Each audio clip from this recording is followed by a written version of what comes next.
Hello fixers and welcome back to the garden. So today we're going to do a tasting of Ruby Rose.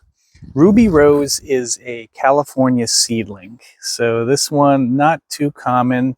You can see the nice green leaves on this one. It starts out as a green, but it ends up as a purple fig. Has a very long hang time.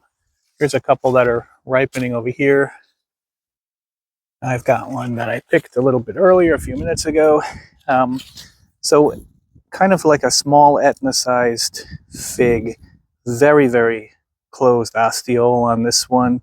It has a super long hang time as it's ripening. This one starts to swell, and once it turns purple, it takes close to a week, almost a full 7 days.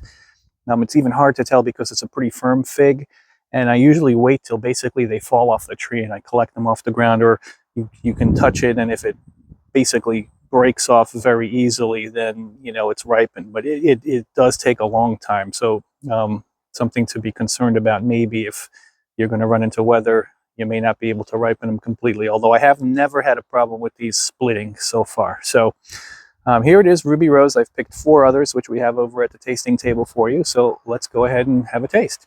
And welcome back, fixers. So here we are with Ruby Rose. We'll weigh this one. This is that California seedling that we were just discussing. Let's have a weight and check it out. 20 grams,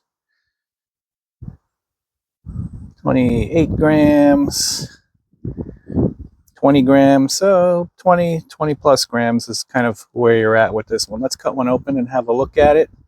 I've had these deep red inside, and I've had them pale inside as well, and somewhere in between. So there's a great deal of variability, and I honestly don't know what causes the variability on the inside, but I do know that when they are redder inside, to me, they're more flavorful than when you have that amber inside. So let's cut them open, 1 or 2, and let's see what we've got. So yeah, this is typical. Yellow, almost amber inside, and you get a red around the outside edge. This is how most of them actually look when they ripen. I'll cut another one for you. This one looks like it's going to be pale inside as well. Yeah, this one's a little bit more red in the center, and a little bit more, I don't know if you can see that, and paler, kind of a peach color on the outside. But this is very, very typical. We'll cut a third one open.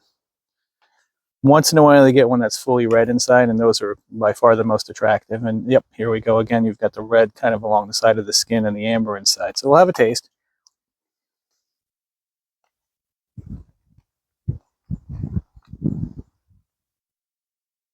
It's got a bit of a thicker skin, almost like a apricot and kind of grape quality to it. It's a good tasting fig. I kind of grow it as a novelty. Skin's a little bit on the tough side, and it's an interesting fig. Same, that one's more on the apricot side than on the grape side, so a bit like an apricot for these over here. This one I'd probably give a 7. I think if you're interested in and you like chasing the California seedlings, it's definitely an interesting variety to have. Not for everyone. Takes a long time to grow, a little bit on the to ripen, a little bit on the tough side on the skin, but an interesting fig to think about for the collectors and all of us. So that's it for today. Happy figging, everyone.